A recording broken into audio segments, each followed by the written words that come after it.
Alright, what's up, yins guys? I'm gonna do another video in response to this friend of mine who talks about videos about narcissists, like online narcissists, and a lot of them outside of the internet here.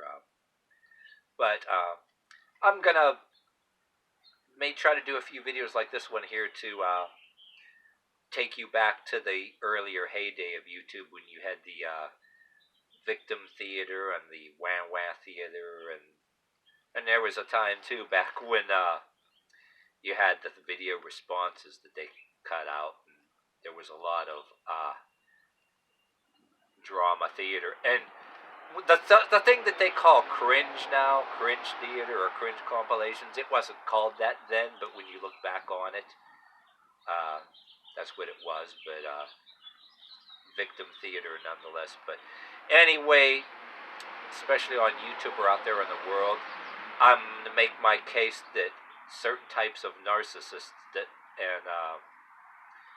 get mad and stalk you and get their people to stalk you either, or do or say passive aggressive shit, right? And the type of narcissists that fancy themselves as champions of victims, a certain kind of victims, and there was a lot of things that were fashionable in this drama, what do you want to call it, victim theater or victim drama theater. There were several ones. I want to talk about the it probably goes on now, but there were some things that were really big back like a decade and a half ago in the heyday of YouTube, and every year it was something. But one of the things was self-harm drama, even though self-harm would get you kicked off of blogs, pictures or videos of the act, doing the act, you know what I mean? But there was a lot of narcissistic and egotistic people who, some of them were, didn't have no videos, but they were claimed to be self-harmers that would troll you for suggesting solutions that were less bloody and maybe painful, but less bloody and less chances of dying of lockjaw or infections or any fucking thing like that. You're considered a bad person. But there's people that champion all kind of so-called victims and all kind of other things, but I'm gonna talk about other things too that were fashionable, apart from the things on YouTube that were trending. Difference between the things that were trending and there was other things that were fashionable, everybody's talking about. But anyway, you had these people that would harass you too, who you'd find out that they had videos, and they were a bunch of videos where they were champion the self-harmers, and they wanted to make sure they stood victims if they saw anybody else's videos somewhere where they were talking about solutions. Oh, you were some kind of terrible person or whatever. But I want to say the narcissist that wants to keep the victim a victim, and they're also known to defend them, so-called. They claim they're defending them and speak for them in ways that a lot of them didn't even ask for. I mean, well, victims of anything, people that you really shouldn't make fun of. You don't want to belittle them or whatever, to make videos to belittle them or whatever, too. Anybody that has any kind of a problem, right? But you notice though too, anything that you want to suggest trying that was a little empower somebody that might lift them out of something. To these people, it was wrong. Narcissists, unlike people that really want to champion victims a certain way, they act like they want to champion victims, but they don't. They want everything but.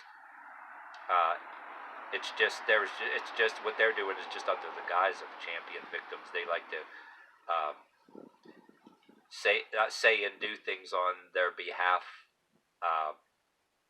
and speak for them in ways that they didn't ask for. And not only that, teach them to be offended by any suggestions or anything that might get him out of it, right?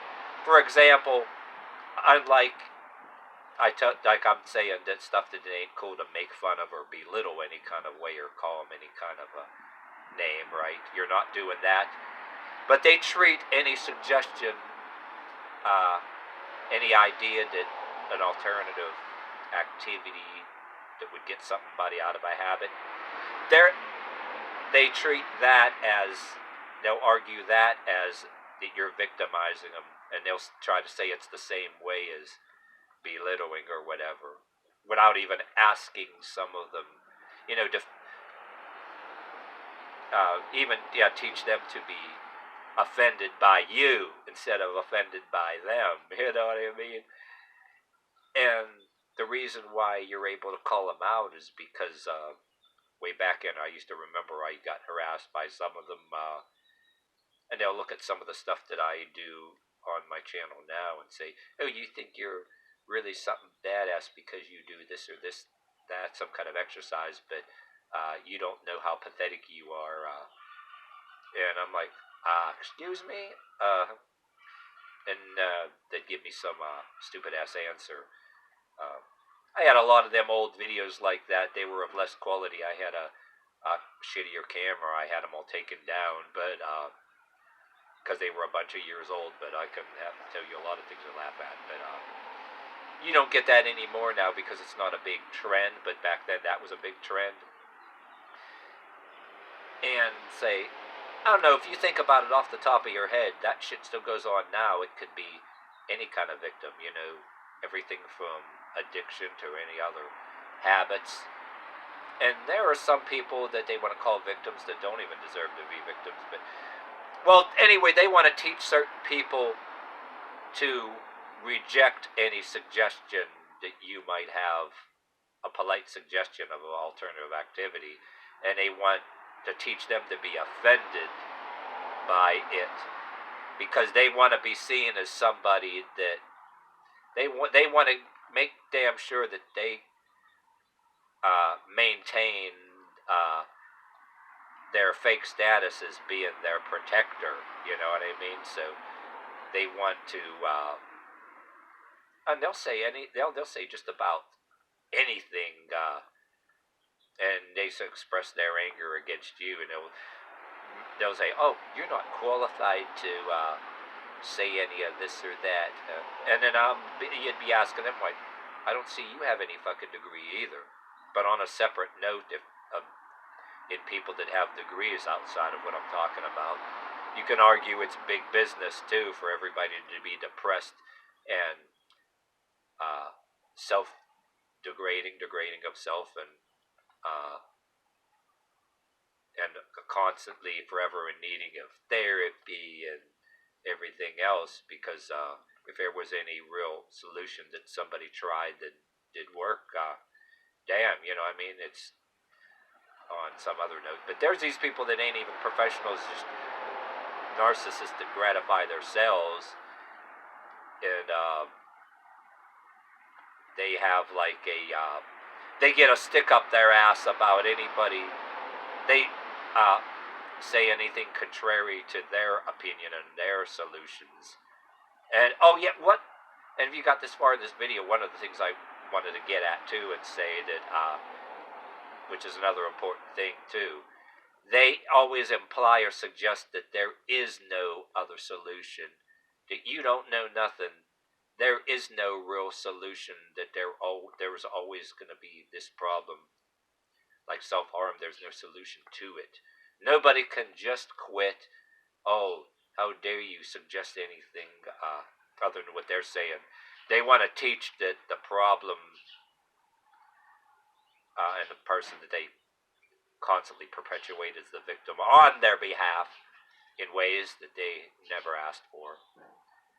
And they want to teach them to, and it works on some people no different than any other kind of cult-like thing either. The object of the game is to keep whatever victim, I can list other kind of victim theater, keep the victim always dependent on and always attached to them, and keep the victim, make damn sure that the victim clings to them and their philosophies or whatever. You can argue that about some religions, some cult religions that hide behind Christianity. Some preach joy, which some people are calling that toxic positivity now. Is that what they're calling it? And then, well, it's not wrong to be superstitious or say there's demons or there's devils or whatever. You got religious fanatics, right? And I can argue on the separate theater at the same time, like the atheists say, oh, there is no God, there is no demons, right? But for example, you have the preacher that I can argue that, hey, there can be a healthy superstition where, would you want to call them demons, aliens, even if you, whatever the fuck you want to call them, troublemaking, shape-shifting spirits that you can't see, that the atheists don't believe in. You could say you could have a healthy belief in that to kind of keep yourself aware and positive, but then that can be misused or over perpetrated to keep the sheep perpetually afraid of demons for the purpose of keeping the sheep clinging. Make damn sure the sheep are clinging to the cult leader, keep them in fear. And any other Christianity that brings people up, you don't want that, because any of the sheep that are too smart, the cult leader or victim perpetuator, they gotta stay smarter than everybody else, right? Yep, that's the name of the game, keep the followers perpetually clingy. Get it? Even though I'm rambling a little bit. Trying to say, what else did I miss? Yeah, I miss here. I think I pretty much covered it. Just making sure damn near I didn't cover. Make damn sure I covered everything. But if I didn't, there will be a whole new video.